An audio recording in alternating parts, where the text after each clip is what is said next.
তাই তো? আমাদের সবার নলেজ কি আছে না, আমাদের প্রচুর ব্রাশ লাগে। তোরা নিজেরা ভিডিও করাটা বন্ধ কর সবার আগে। আমি যেটা বলছি সেটা মাথায় ঢোকা। আমি ছাড়া ক্লাসে যেন কেউ ভিডিও না করে, আজকে বারণ করে দিলাম। কারণ যেটা শোনান সেটা শোনাই, আমার ভিডিও পাঠাচ্ছি ফর সাপোর্ট। আচ্ছা, মেকআপ ব্রাশ, এখানে অনেক ধরনের ব্রাশ আছে। আমাদের মেকআপ করতে 3-টির বেশি ব্রাশ লাগে, সেই জন্য এত ভয় পাওয়ার কিছু নেই। কিন্তু হ্যাঁ, আমাদের ফিল্ডে কী হয়, একটু দেখনদারি ব্যাপারটা সবসময় কাজ করে। যখন কোনো ফিল্ডে আমি কাজ করতে যাব বা কারোর বাড়িতে কাজ করতে যাব, প্রত্যেকটা মেকআপ আর্টিস্টের চয়েসেবল কিছু কালার থাকে। নিজেরা যখন কালার শিখবি শিখে দেখে দিই যে আমি এই জোনে কাজ করতে পছন্দ করি, প্রত্যেকের একটা জোনে থাকে, সে সেইটা দিয়েই কাজ করে। কিন্তু ধর প্রত্যেকে আমি 10,000 টাকা মেকআপের জন্য চেয়েছি, আমি একটা ছোট্ট এরকম ব্যাগ নিয়ে চলে গেলাম, আমার মেকআপ এতেই থাকে, আমার এর থেকে বড় জায়গায় থাকে না। তো সবারই তাই থাকে, আমি বলি না। এইবার ধর এই যে বক্সটা নিয়ে আমি চলে গেলাম, দিয়ে তোকে মেকআপ করালাম, তোর কি মনে হবে 10,000 টাকা নিয়ে চলে গেলে এটা একটা পোটলাই নেই? স্বাভাবিক, এটাই স্বাভাবিক। কিন্তু আমি যদি তোর ঘরে 4টে টেবিল চেয়ার ভর্তি করে মেকআপ সাজিয়ে তারপরে মেকআপ করি, তোর মনে হয় অনেক কিছু নিচ্ছে, তাই তো? তো তাহলে সেটা একটা আমাদের মাইন্ড সেট আপেরও বিষয় আছে। কিন্তু মেকআপ করতে আমাদের অনলি ফর 3টে ব্রাশ লাগে। কী লাগে? এক হচ্ছে ফাউন্ডেশন ব্রাশ, ঠিক আছে? এই ফাউন্ডেশন ব্রাশটা আমাদের ফাউন্ডেশন বসাতে কাজে লাগে। কিন্তু জেনারেলি আমরা যখন শিখেছি বা আমি যখন স্টুডেন্টদের শেখাই, আমি সবসময় বলি যে ফাউন্ডেশন ব্রাশের জায়গায় আগে মেকআপ হাত দিয়ে বসাবে। কারণ আমাদের যে বডি টেম্পারেচার থাকে তার কাজ হচ্ছে মেকআপটাকে ঠিক করে স্কিনের মধ্যে বসানো। তোরা কি বাড়িতে ফাউন্ডেশন ব্রাশ দিয়ে কেউ বসাই না। আমাদের এখানে কি হয়, গ্রীষ্মপ্রধান দেশ, সবসময় আমাদের ভেতর থেকে একটা সোয়েটিং হচ্ছে। যতই আমরা কনসিলার লাগাই, যতই আমরা প্রাইমার লাগাই, সোয়েটিং একটা হবে। যখনই আমি মেকআপটাকে ট্যাপ ট্যাপ ট্যাপ ট্যাপ করে বসাবো, তখন কী হবে, এই যে আমাদের স্কিনে অসংখ্য ছোটো ছোটো ফুটো আছে বা পোর্স আছে, তার ভিতরে মেকআপটা যাবে এবং সেই পোর্সগুলোকে ব্লক করে দেবে।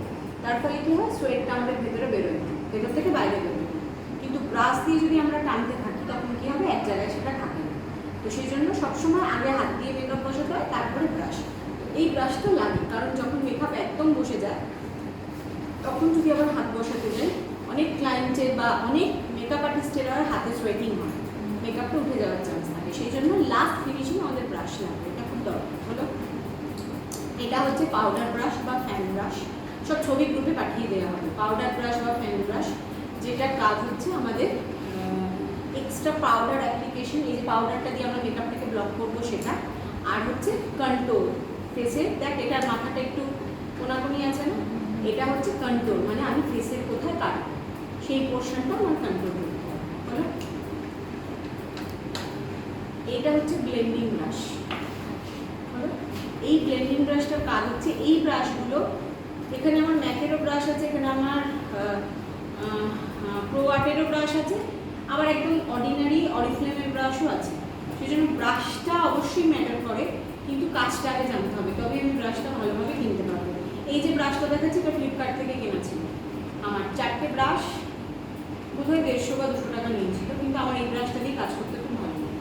আলটিমেটলি আমাকে মিক্সিং করতে হয়। এটার কাজ হচ্ছে, এই ব্লেন্ডিং ব্রাশ আমাদের অনেকগুলো লাগে, কারণ একটা কালার আরেকটা কালারের ওপরে আমরা ইউজ করতে পারি না। প্রথম যারা আমরা বিগিনার্স, তারা যদি দুটো মানে একটু নিজেরাও কনফিউজ থাকি যে কালার দেবো, কোনটা দেবো, কী দেবো, সেই জন্য ব্লেন্ডিং ব্রাশের একটা সেট আমাদের লাগে, 2, 3, 4টে। তুই বুঝতে পারছিস? 2, 3, 4টে থাকলে কী হয়, কালার মিক্সিংয়ের ভয়টা আমাদের থাকে না। যে কোনো ব্রাশ আমরা যখন ইউজ করবো, আমাদের সামনে একটা সোয়েট থাকবে, একটা টিস্যু পেপার থাকবে, dry tissue paper, not wait tissue paper. সেই টিস্যু পেপারটা আমাদের হ্যাবিটই করে নিতে হবে যে টিস্যু পেপারটায় ব্রাশটা ক্লিন করে রাখ, মানে কাজের সাথে সাথেই, মানে ওইভাবেই আমাদের হাত চলবে। আর টিস্যু পেপার যদি না থাকে, হাতের এখানে আমাকে ব্রাশটাকে ক্লিন করে নিতে হবে। তাহলে কি হবে, যে ব্রাশটা আমি রাখছি সেই ব্রাশটার মধ্যে কালারটা থাকছে না, যদি বাই চান্স ভুল করে সেই ব্রাশটা আমি তুলেও নিই, কালারটা আমার গন্ডগোল হবে। তাহলে এই একটা ব্রাশ আছে, এই ব্রাশটা হচ্ছে আমার ব্লেন্ডিং ব্রাশ। এখানে 2 ধরনের ব্রাশ আছে। এটা হচ্ছে, দেখ একটু দেখতে পাচ্ছিস তো সবাই, এটার মাথাটা হচ্ছে কোনাকুনি, আমি একদম লাস্ট বেঞ্চে বলছি, সবাই দেখতে পাচ্ছিস? হ্যাঁ পাচ্ছিস? এটার মাথাটা হচ্ছে এরকম উঠে এরকম, মানে হচ্ছে একদিকটা উঁচু একদিকটা নিচু। তো এই যে এটার মাথা, এটাকে বলে হচ্ছে কর্নার ব্রাশ। কর্নার ব্রাশটা দুটো কাজে লাগে, এক হচ্ছে কাজল পড়াতে, এই কোণ কমপ্লিট করতে, আর হচ্ছে আইব্রো করতে, আইব্রো সেটিং করতে, ঠিক আছে? এটা দিয়ে যারা পারে তারা লিপস্টিকও করে নিই। এটা লিপস্টিক ব্রাশ, কিন্তু এটা খুব একটা কাজে লাগে না। কর্নার ব্রাশ দিয়েই আমার হয়ে যায়, আমাদের হয়ে যায়, আমার না আমাদের হয়ে যায়। এই তিনটে ব্রাশই আপাতত আমাদের কাজে লাগে। তিনটে কি চারটে, মানে একটা টাইমে যখন তুই কন্ট্রোল করতে পারবি তখন দেখবি এই ব্রাশটা আমাদের আর কোনো কাজে লাগবে না। ঠিক আছে, এই চারটে ব্রাশই আমাদের মোটামুটি কাজে লাগবে, আর কোনো ব্রাশ আমাদের কিনতে হয় না, লাগে না। কিন্তু এইগুলো আমরা আমাদের সামনে রাখি, যেরকম যেগুলো লাগে আমি বলে দিচ্ছি, মানে আমরা রাখি। এটা হচ্ছে আইব্রো সেটিং ব্রাশ, ঠিক আছে, যেটা আইব্রো আমরা সেট আপ করি এবং সেটা আমরা আইব্রোটাকে একটা শেপে আনি।